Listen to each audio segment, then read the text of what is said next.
The drought had turned the valley into something that looked like it was trying to remember how to die. 3 weeks without rain, and the earth had given up pretending, cracking open along the furrows in long, jagged lines that reminded Edric of the veins on the back of his mother's hands before she passed. He tried not to think about that. He thought about it anyway. He walked the fence line at dusk, because that was when the light went soft enough to see damage without squinting, and cool enough to move without the sun pressing its thumb into the back of his neck. The windstorm from the night before had been a mean one, the kind that didn't bring rain but brought everything else. Dust, noise, a howling that got into the walls of the farmhouse and made the timbers groan like old men turning in their sleep. He'd lain awake through most of it, listening, one hand on the edge of the bed as though the house might decide to go somewhere without him. Bryn had not appreciated the storm either. The horse had opinions about weather, and he expressed them with the full conviction of a creature who believed the world owed him an explanation for its behavior. Edric had spent the first hour of morning calming him down with slow hands and half an apple, murmuring the kind of nonsense that only horses and very small children find reassuring. Now the wind was gone, and the silence it left behind was the thick, ringing kind, the kind that made you aware of your own breathing. He carried a hammer and a pouch of nails because 3 posts on the eastern stretch had been leaning since autumn, and he'd been putting off fixing them with the reliable dedication of a man who understood that some problems would wait for you if you were patient enough in ignoring them. The storm had made the decision for him. 2 posts were down entirely. The crossbeams splayed out in the dirt like broken fingers. He was crouching beside the second post, testing the base for rot, when he saw her. Not all at once. The eye did a strange thing when it encountered something it was not prepared for. It broke the image into pieces and tried to feed them in slowly, one at a time, as though the full picture delivered whole would be too much for the mind to swallow. First, the shape against the fence post, 30 yards ahead. Too large for a person, wrong color for an animal. Second, the stillness of it. Not sleeping stillness, not hiding stillness. The kind of stillness that was a decision, a rationing of whatever was left. Third, the skin. Grey-green in the fading light, the color of river slate after rain, and the tusks curving upward from the lower jaw like crescent moons carved from old bone. Orc. His hand tightened on the hammer. His breath stopped in his chest and sat there, heavy and useless. Every story he had ever been told, every warning, every hushed account of what happened to the Belford family, to the traders on the North Pass, to his father, every single one of those stories arrived at once and stood in a line behind his eyes, waiting. She had not moved. She had not looked at him. She was sitting with her back against the fence post, legs drawn up, arms resting on her knees. Her dark hair was matted and tangled with what he recognized after a moment as dried blood. Not a lot of it. Enough. She wore leather and rough cloth, travel-worn to the point of surrender, and she was broad and long in the way that made the fence post behind her look like it had been built for children. She was staring at the ground with an expression he had no name for. No, that was a lie. He had a name for it. He had worn that expression himself, 2 winters ago, sitting on the floor of this same farmhouse, after the fever took the last person who had any reason to come through his door. He knew what it looked like when someone had been walking through something terrible for a very long time and had finally stopped. Not because they had arrived anywhere, but because their legs had simply refused to carry them one step further. Her hands were shaking. He knew what shaking hands meant. He knew what shaking hands meant. 2 winters after his father disappeared, after the raid, after the silence that followed the raid, after the neighbors stopped coming by with their careful faces and their careful words about God's will and border life, Edric had stopped eating. Not all at once, not dramatically. He simply began forgetting meals the way a man forgets to oil a hinge. 1 skipped supper became 2. 2 became a week of broth so thin it was really just an apology made of water. The farm was failing that first year without his father's hands, and there was a choice to be made between seed grain for spring and bread for January. And Edric made it the way 15-year-old boys make choices when there is no one left to make them for them. Quietly, badly, without telling anyone. By the second week, his hands had started shaking. It was a small thing at first, a tremor when he reached for the pump handle, a vibration in his fingers when he tried to grip the axe. He told himself it was the cold. The valley winters were brutal enough to make that lie plausible, and he was young enough to believe his own lies with conviction. But by the third week, the shaking had moved into his arms, and by the fourth, it had settled somewhere behind his sternum like a second heartbeat made of nothing but want. He remembered the feeling with the specificity that surprised him even now, 16 years later. Not the pain of it. Pain was simple. Pain announced itself honestly and left when it was finished. Hunger was different. Hunger was a liar. It started loud and then went quiet, and the quiet was worse because the quiet meant your body had stopped asking and started taking, eating the hidden reserves, the deep fuel, the parts of yourself you did not know you had until they were gone. Old Maren had found him on the 5th week. She had come to buy eggs and found him sitting on the kitchen floor with his back against the stove, hands trembling in his lap, staring at nothing with the particular blankness of someone whose thoughts had begun moving very slowly. She had not said a word. She'd gone to her cart and come back with a heel of black bread and a jar of preserved plums, and she had set them on the floor beside him the way you set things beside a wounded animal, close enough to reach, far enough to not be a threat. She sat with him while he ate. She did not ask questions. She did not offer commentary on his pride or his foolishness or the state of the farm. She just sat there, her old knees creaking against the floorboards, and let him eat without the burden of being watched. He had never forgotten that, not the food itself. He could not have told you what the bread tasted like if his life depended on it, but the geometry of it, the distance she chose, the silence she offered, the way she made the act of receiving feel like something other than defeat. So when he saw the orc's hands trembling against the fence post, the fine, involuntary shudder running through fingers thick enough to crush stone, he did not see a monster. He did not see a threat. He did not see the beast from his father's stories or the nightmare from the valley's collective memory. He saw the shaking, and his body moved before his fear had time to assemble its arguments. Back to the farmhouse. Bread from the box, cheese from the cloth, water from the jug he kept by the door. Simple things, the way Maren had done it. No ceremony, no questions. Just the food and the distance and the silence that said, I see you, and I am not asking you to be grateful for being seen. He set them on the fence post and sat down on his side and let the evening do what evenings do, which is make everything a little softer than it deserves to be. She ate. He stayed. That was the whole of it. The bread was 2 days old.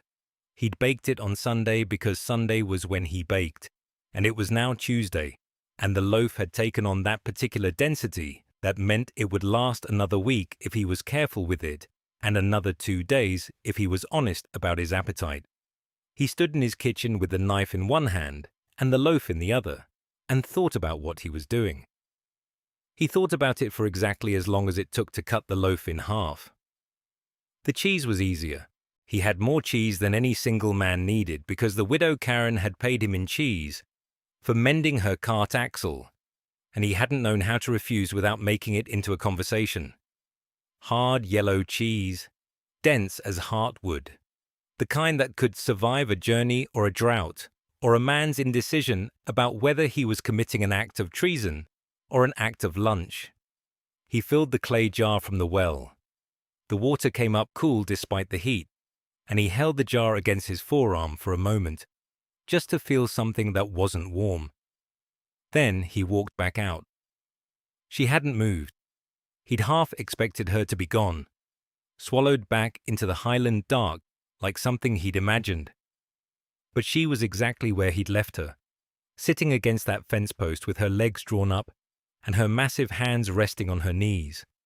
And the only thing that had changed was that her eyes were closed. They opened when his boots hit dry grass 30 paces out. He watched her whole body make a decision.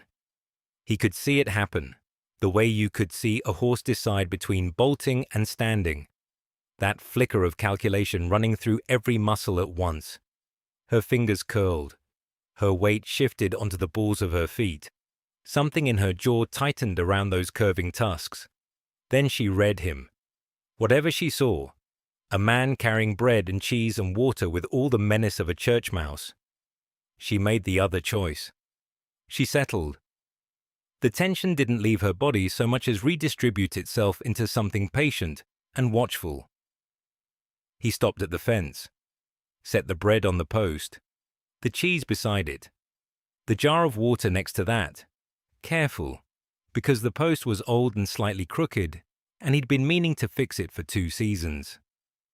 He sat down on his side. The evening sounds filled the silence between them. Crickets that didn't know they were performing diplomacy. His horse, somewhere behind the barn, pulling grass with the relentless optimism of a creature unburdened by geopolitics. She looked at the food, then at him, and those amber eyes did something he recognized because he'd done it himself enough times to know the shape of it from the outside. She searched for the cost, the hidden price, the moment where the kindness would curdle into something with teeth. He'd done that every time someone in the valley had offered him anything in those 2 winters after his father disappeared, when charity came wrapped in pity, came wrapped in suspicion about whether the son of a dead man was worth the investment. She searched his face thoroughly. She was not hasty about it. He let her look. He didn't smile, because a smile would have been a performance, and he was too tired for performance, and she was too sharp to be fooled by one. Whatever she found, it was enough. She reached for the bread first. Her hands dwarfed it.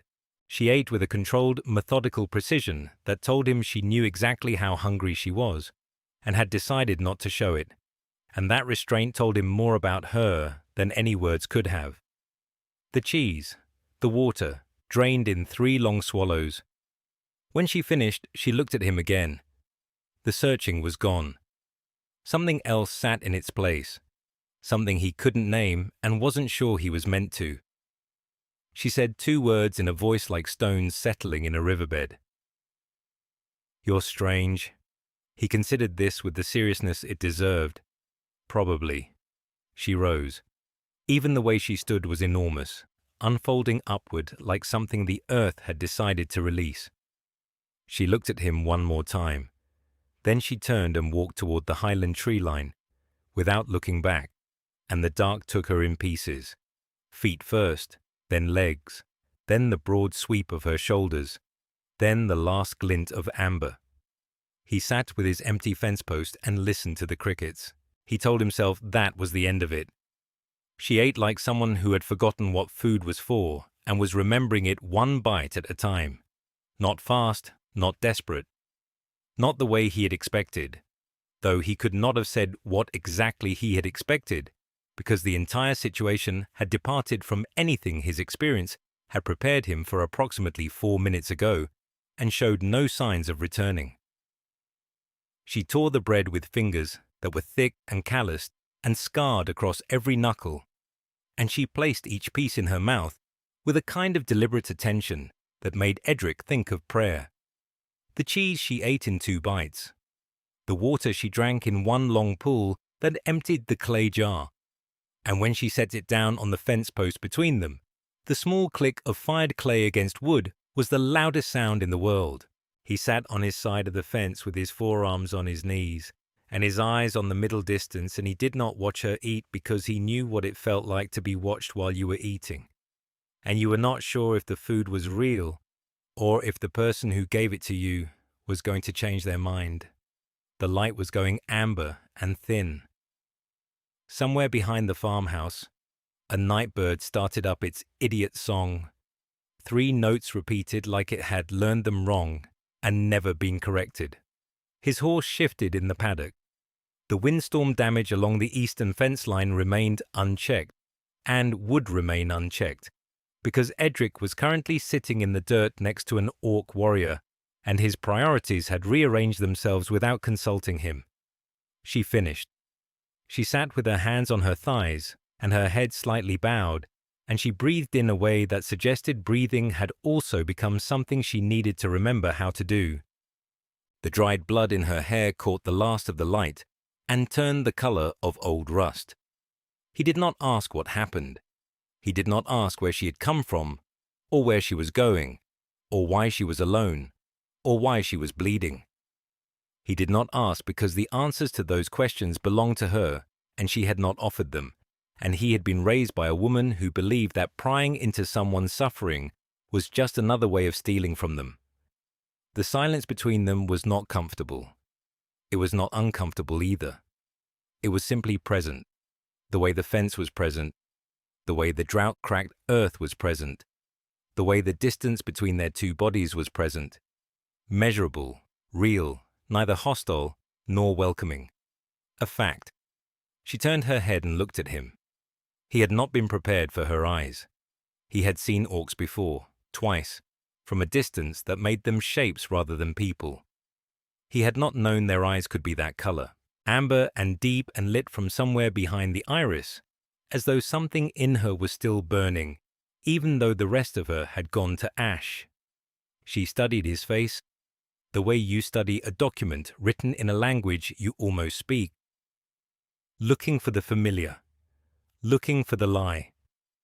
Her gaze moved across his features with a patience that was almost surgical, and he held still for it because he understood that this was not curiosity.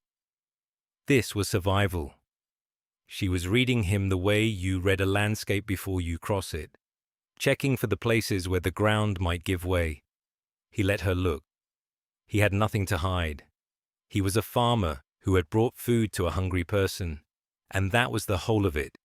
And if she needed to take him apart with her eyes to believe that, then she could take as long as she required. She found whatever she was looking for, or failed to find whatever she was looking for. Her expression shifted by degrees, something behind the exhaustion flickering like a candle in a room where all the windows had been opened at once. She spoke. Her voice was low and rough, and accented in places that bent the words into unfamiliar shapes. "You're strange?" He considered this. "Probably," he said. She almost smiled. It was not a smile. It was the place where a smile would go if smiles were something she currently had in stock. But the architecture was there, briefly, in the way one corner of her mouth moved, and then it was gone, and she was pulling herself to her feet with the slow grinding effort of someone whose body was a series of complaints she had stopped listening to. She walked toward the highland tree line without looking back. He watched her go. He told himself that was the end of it. Edric heard the horse before he understood what it meant, not the soft blowing she did when coyotes circled too close, not the stamping irritation she saved for flies and poorly latched gates. This was something else entirely. A sound he had heard exactly once before, 3 years ago, when a mountain cat had wandered down from the high passes and stood in the yard with blood still wet on its muzzle. A low, shuddering vibration that came from somewhere deep in her chest, as if her body was trying to communicate what her horse mind could not fully articulate. Something is here. Something that does not belong. Something vast.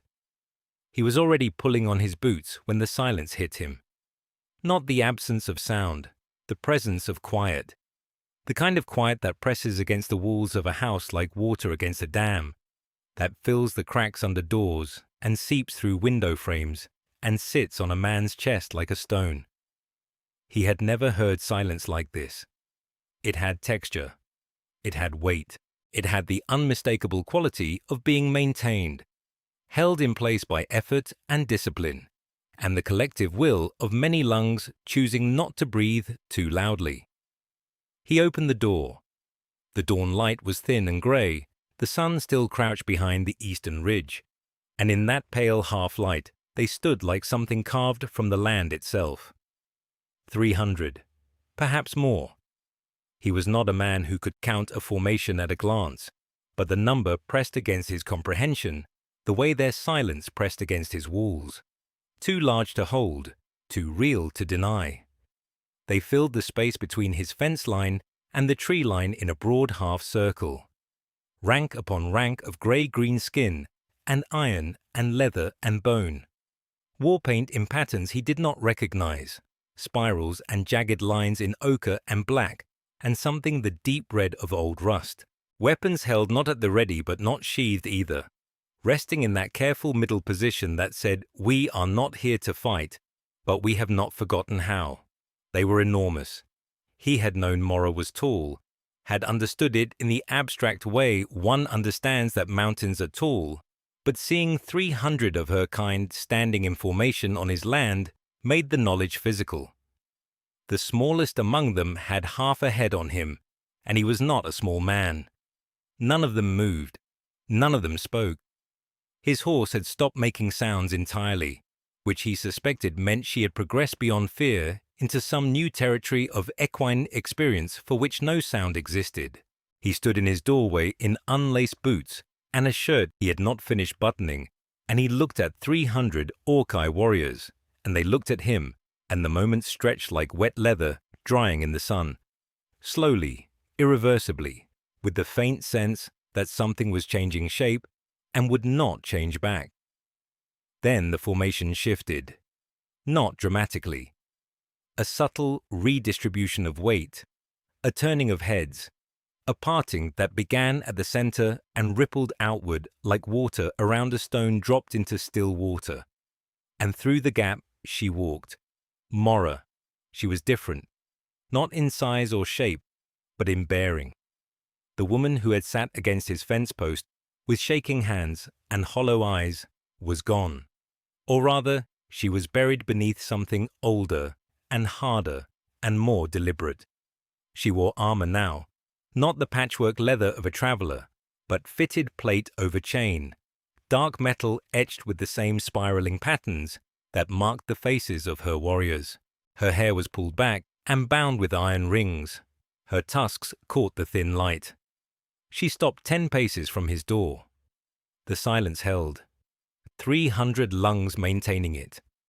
The whole world balanced on whatever happened next, and Edric standing in the middle of it, with his shirt half buttoned and absolutely no idea what the protocol was for this particular situation. He did the only thing that made sense to him. He said, "I'll put water on for tea." Something moved across her face. Not quite a smile, but adjacent to one. Edric did not sleep that night. He sat on the edge of his bed with his boots still on and his hands resting on his knees, and he listened to the silence outside his walls. It was a different silence now. Not the empty kind he had grown accustomed to over years of living alone at the edge of everything. This was the silence of 300 bodies, breathing in disciplined rhythm somewhere beyond his fence line, of weapons laid carefully against packed earth, of a war machine at rest but not at peace. He kept thinking about the word Mora had used. Debt. She had said it like it was a physical thing, something with mass and edges, something that could be picked up and carried or set down and examined. In the human settlements, debts were numbers scratched into ledgers. Among the Orcai, it seemed, a debt was closer to a wound, something that stayed open until it was properly closed. He had given her bread and cheese and water, a meal that cost him almost nothing, a meal he would not have thought about again by the following week, and she had brought an army to his door to repay it. The mathematics of that exchange kept turning over in his mind like a stone he could not set down. What kind of hunger had she been carrying that half a loaf of dark bread could weigh so heavily against 300 warriors? What kind of world did she come from, where a single act of feeding someone who was starving constituted a debt so profound that it required this? He thought about the winters after his father disappeared, the shaking hands, the way the body begins to consume itself when there is nothing else to consume, how the mind follows shortly after, how hunger is not merely the absence of food, but the presence of something else entirely, a slow, patient violence that lives in your own bones and works from the inside out. He had been 15. He had eaten bark soup for 6 weeks. He had killed his rooster because the rooster had stopped producing anything useful, and Edric had stopped being sentimental about it. He had survived not because anyone helped him, but because the winter eventually ended and the ground eventually thawed, and he was too stubborn and too young to understand that dying was an option. No one had brought him bread. No one had sat on the other side of a fence and simply waited while he ate. He understood, sitting there in the dark with his boots on, that he had not given Mora food. He had given her the thing that comes before food, the thing that makes food possible. He had given her the experience of being seen in a moment of absolute vulnerability by another living creature and not being punished for it. Among the Orcai, apparently, that was worth 300 swords. He pulled his boots off finally, set them beside the bed, lay back and stared at the ceiling beams he had cut, and fitted himself the summer he turned 23, when the old roof had started letting rain through, and there was no one to fix it but him. He had built this farm out of nothing, out of bad soil and worse luck, and the kind of relentless, grinding labor that leaves no room for self-pity. Every fence post, every beam, every stone in the hearth, he had placed them himself, alone, because alone was the only way he knew how to be. Now there were 300 orcs outside, who had decided his survival was their responsibility. He closed his eyes. He thought about Mora's face when she had looked at the bread. The way her expression had moved through suspicion and confusion, and something raw and unnamed before settling into a stillness that was not calm, but was the closest thing to calm that a person in that much pain could manage. He thought about her amber eyes, finding nothing cruel in him. He thought that maybe the debt was not hers alone. He slept. Edric's grandmother had told him the story when he was 6 years old, sitting on her knee by a fire that smelled of pine resin and rendered fat. She had held his small hands in her rough ones and spoken in the voice she reserved for truths she wanted him to carry like stones in his pockets. Heavy, permanent, impossible to set down without noticing their absence. The orcs came from the mountain's belly, she had said, born from rock and rage and hunger. They do not love, they do not grieve, they do not sit at tables or break bread with thanks. They are the teeth of the world, Edric, and teeth exist only to bite. He had believed her. He had believed her for 25 years with the unquestioning faith of a boy who loved his grandmother and feared the dark in equal measure. Now he sat at his own table, across from a creature born of rock and rage and hunger, watching her turn a piece of cheese over in her fingers with the slow, deliberate care of someone studying a small and unfamiliar miracle. "You do this," Mora said. Not a question, a careful observation, like she was cataloguing the habits of a species she had only read about in texts she did not entirely trust. Every morning, you sit, you eat, alone. Most mornings. Why alone? He considered the question longer than it probably warranted. Habit, I suppose. She set the cheese down, picked up the bread, studied it with the same intensity. My mother's mother told me humans eat standing, that you do not sit because sitting means trust, and humans trust nothing. Edric looked at his chair, looked at hers, the heavy oak bench he had dragged from the barn because none of his kitchen furniture could hold her comfortably. Seems we were both told stories. Yes. She bit into the bread, chewed slowly, her tusks working around the motion in a way he had stopped noticing was unusual somewhere around the second morning. Stories are fences. They keep things in their proper fields. And when the fences are wrong, she swallowed, met his eyes with that amber gaze that still unsettled him. Not because it was alien, but because it was so utterly, disarmingly direct. Mora did not glance. She did not look away when the seeing became uncomfortable. She simply saw, and left you to make your own peace with being seen. Then something gets out, she said, and you must decide if it is a thing worth chasing back, or a thing worth letting run. Outside, the morning was doing what mornings in the valley did, arriving slowly, without spectacle. The light crawling across the cracked earth like it was apologizing for the heat it would bring later. His horse made a sound from the paddock. Not the alarmed sound, the ordinary sound. The sound of an animal that had adjusted to the new shape of things faster than its owner. "My grandmother would have been afraid of you," Edric said. "My grandmother would have killed you." The silence that followed was not empty. It was the silence of two people holding the same thought at the same time, and finding it equally heavy.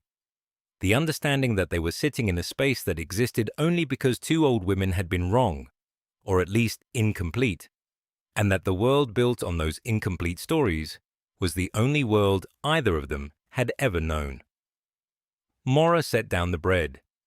She placed her hands flat on the table, palms down, fingers spread. He had learned enough in these few days to recognize the gesture.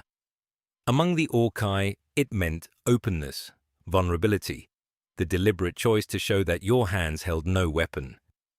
"Tell me a true story," she said. "Not your grandmother's, yours."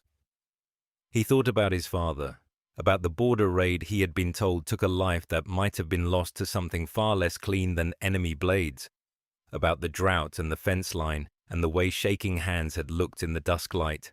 "I found someone hungry," he said, "and I had bread." She nodded once, as though this confirmed something she had already decided. "That is a good story," she said. "It is small, but it is true. The small true ones are the ones that last." The drought broke on the fourth morning. Edric woke to the sound of water. Not the thin trickle from the well, not the careful rationed pour from clay into trough, but the wide, indiscriminate percussion of rain falling on everything at once, on the roof, on the hard-packed yard, on the cracked earth that had been holding its breath for weeks, and was now, at last, allowed to drink. He lay still for a moment, listening. The farmhouse creaked around him in the way it always did when the weather shifted, the old timbers adjusting themselves like an animal resettling in sleep. Through the window, the sky was the color of wet slate. Mora's color, he thought, and then wondered when that had become his reference point for grey. He dressed. He stepped outside. The rain was warm, not the cold, punishing kind that strips heat from the body, but the slow, soaking kind that the valley needed, the kind that seeps rather than strikes. Already the dust in the yard had turned to dark mud, and the fence posts glistened, and the horse stood in the middle of the paddock with its ears flat, and its expression suggesting that this development was, on the whole, a personal insult. Edric stood on the porch and let the rain hit his face, and did not move for a long time. The Orcai had been gone for 2 days. They had left the way they came, silently, in formation, disappearing into the highland tree line as though the forest simply opened and swallowed them whole. Mora had gone with them. She had not said goodbye, because goodbye was not a word that meant anything useful between people who had no framework for what they were to each other. She had stood at the fence line, their fence line, the seam between everything, and she had looked at him with those amber eyes, and she had said something in Orcai that he did not understand. Then Grath, who had been standing nearby with the expression of a man watching two people be profoundly stupid, had translated, "She says the debt is not finished." Edric had nodded. "I know. She says she will return when the mountain pass is clear. I know that too." Grath had studied him for a moment. Then the old orc had done something unexpected. He had reached across the fence and gripped Edric's forearm, the way Edric had seen the warriors grip each other, firm, brief, the pressure of it enough to leave a ghost sensation that lasted hours. "You are a strange human," Grath had said, "so I keep hearing." Now the rain fell, and the farm was quiet, and Edric was alone again in the way he had always been alone, except that the shape of the aloneness had changed. It had edges now, borders he could feel. The silence in the house was the same silence it had always been, but he moved through it differently, the way you move through a room after someone has rearranged the furniture. Everything in its place, and yet nothing where you expect it. He walked the fence line that morning. Force of habit. The posts were holding. The wire was taut. The earth on both sides was the same earth, drinking the same rain, and the border between his land and the Highland territory was nothing more than what it had always been. A line that existed because someone had once decided it should. At the post where he had first found her, he stopped. The rain had washed away any trace of her presence. No blood, no pressed grass, nothing to prove that any of it had happened at all, except the fact that his root cellar was half empty and his understanding of the world had been quietly, permanently rearranged. He put his hand on the fence post. The wood was slick and cold and solid. He thought about bread. He thought about shaking hands. He thought about 300 warriors standing in silence because one of their own had been fed by a stranger. The rain kept falling.